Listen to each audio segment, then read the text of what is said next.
The 15th of December 1950, Bombay. The death of Sardar Patel. For over 30 years, he fought and worked for freedom, for the unity and well-being of his people.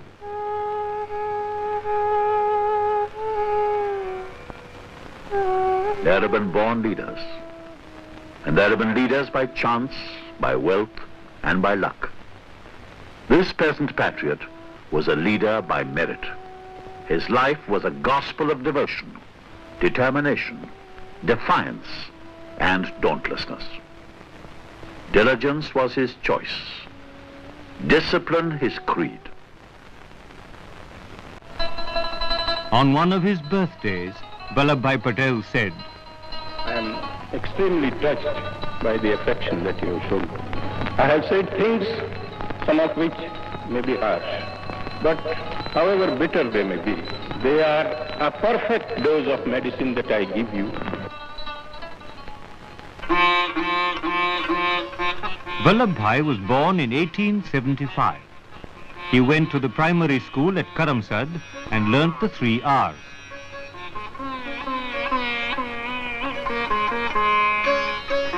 After finishing school at Nadiad, he burnt the midnight oil to make something of himself. He eventually became a lawyer after studying with borrowed books. पिताजी ने गोधरा में वकीलात शुरू की। 2 साल में वहाँ से His daughter Maniben recalls that although he wanted to go to England himself, he stood down in favor of his elder brother Vittalbhai. Indeed, he paid his brother's expenses with the money he had saved for his own trip. While he was pleading for a man accused of murder, Vallabhbhai received a telegram informing him of his wife's death. He put the telegram in his pocket and continued with the case. In his own words, "One life is gone, let me save another." The man was acquitted. When his brother returned from England, it was time for Vallabhbhai to go. While he was in London, another lawyer, M.K. Gandhi, in South Africa, was questioning the moral basis of the existence of man in the 20th century. Vallabhbhai returned to India in 1913 and set up practice in Ahmedabad. He was utterly unconcerned with the political activities of the Indian leader. In 1918, a devastating flood had destroyed 75% of the total crop of Khaira district in Gujarat, but the government was adamant in collection of taxes. Then Gandhi decided to launch a satyagraha.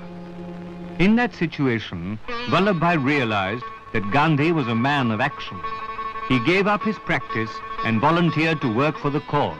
In the words of Gandhi, "If Vallabhbhai had not been with me, the satyagraha would not have succeeded." The freedom movement was now intensified.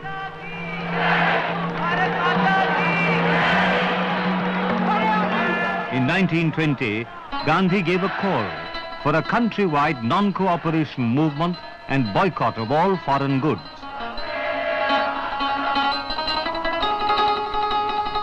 The spinning wheel became the symbol of the struggle for freedom. Like many other congressmen, Vallabhbhai now began to wear homespun khadi. Carrying of the Congress flag was banned by the British in Nagpur. Vittalbhai and Vallabhbhai went to Nagpur and led the flag satyagraha, which was a roaring success. It was a bad decade for the farmer. The 20s saw falling prices and diminishing returns. The Raj, however, was implacable in its demand for increased revenue. The poor peasants of Bardoli petitioned government for relief. Their imploration met the proverbial deaf ear. But there was one person willing to listen, Vallabhbhai Patel. He organized the Bardoli Satyagraha after having warned the people that they must be prepared to make sacrifices. In spite of confiscation of land, of cattle, and even pots and pans, the peasants stood by Vallabhbhai's leadership in this satyagraha. In the words of K.M. Munshi, it was a great experience for me, and I saw Sardar leading the 80,000 Bardoli peasants into a grim struggle of limitless courage. The government reverted to the old revenue rates and ordered an inquiry. It was from the time of the Bardoli Satyagraha that Vallabhbhai Patel came to be known as the Sardar, the leader. He travelled to various parts of the country and took up the cause of the farmer. Mahatma Gandhi now had a brilliant array of lieutenants.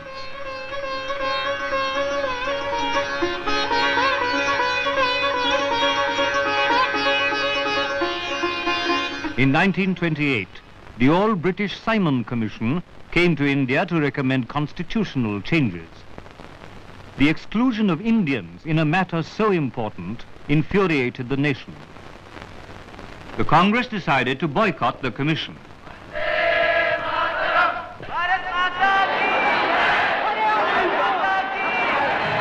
When the demand for complete independence fell on deaf ears, Gandhi decided to break the SALT law as a symbolic act of defiance.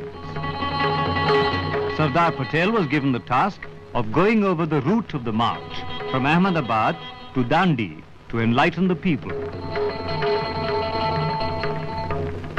He was arrested at Ras and thrown into Sabarmati prison. He missed Gandhi's epic march to Dandi.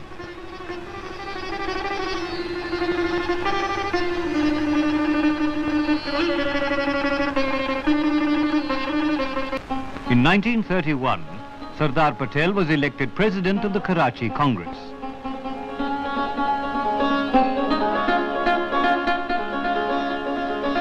In that year, Gandhi went to London to attend the Round Table Conference. It was a failure. On his return, both Guru and Chela were sent to Yeravda jail. When he heard that government was selling off the Bardoli ashram, Vallabhbhai humorously said, "I suppose it's a fair exchange. After all, we've taken possession of their jail." Although he retained his sense of humor, Sardar Patel was now a sick man.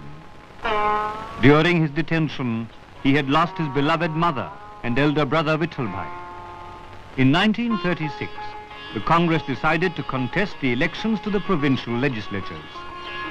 Sardar Patel was chairman of the subcommittee to select candidates. The Congress came to power in 10 provinces, thus showing that it had an abiding place in the hearts of the people.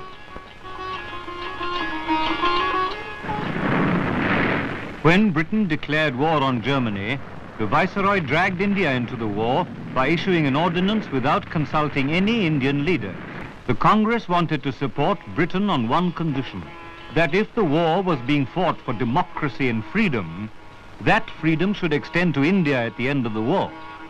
The Secretary of State loftily said that India must first show her fitness for dominion status.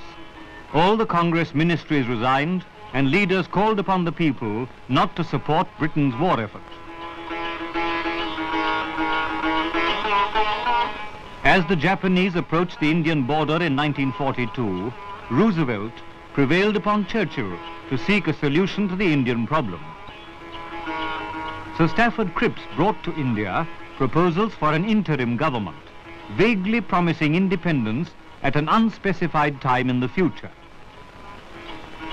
The Congress flatly rejected these proposals, designed to continue Britain's imperial stranglehold on India. On the 8th of August 1942, the now famous Quit India resolution was passed by the Congress in Bombay. Speaking on the resolution, Sardar Patel said that India could not tolerate slavery anymore. Our quarrel is not with the British people. We fight their policies. The very same night, all national leaders were arrested. Sardar Patel was among those taken to the Ahmednagar fort.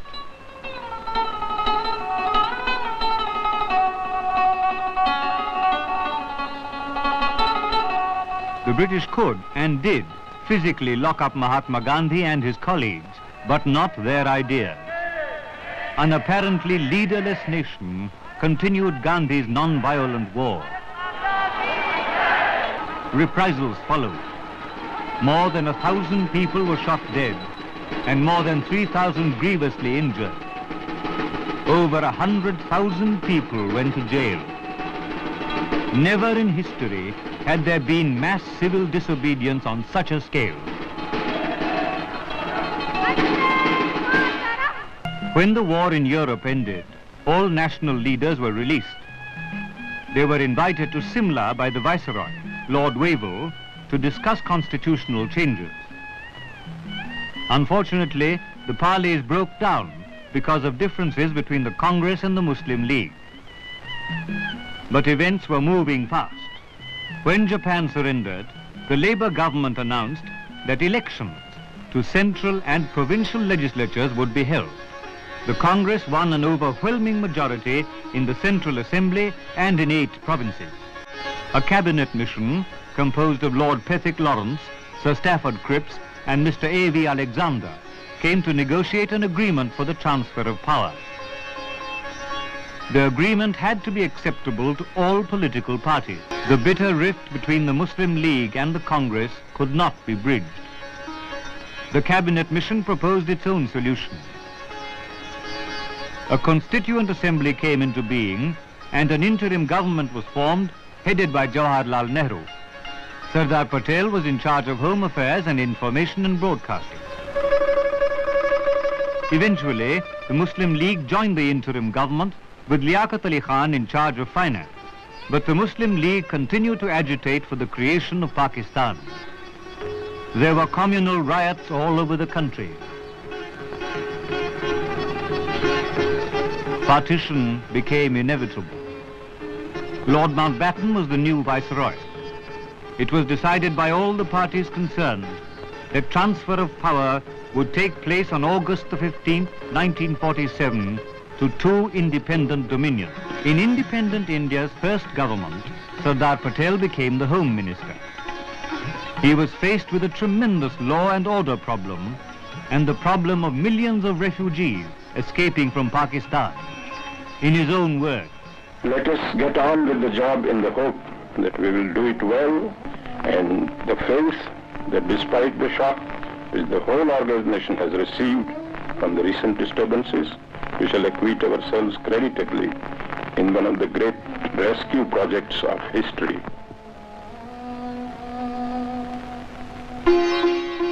Sardar Patel now set out to integrate over 500 princely states into the Indian Union. लेकिन ये छोटे छोटे जो वाड़े हैं उससे बहुत नुकसान होता है और जिस चीज से मुल्क को फायदा नहीं होता है इस चीज से आकर all our hearts should be filled with the thoughts of a united India. After centuries, we have the freedom to forge a unified nation. और एक अवसर हमारे पास आया है वो घुमाना नहीं चाहिए. The integration of princely states was perhaps the greatest achievement in the life of Sardar Patel.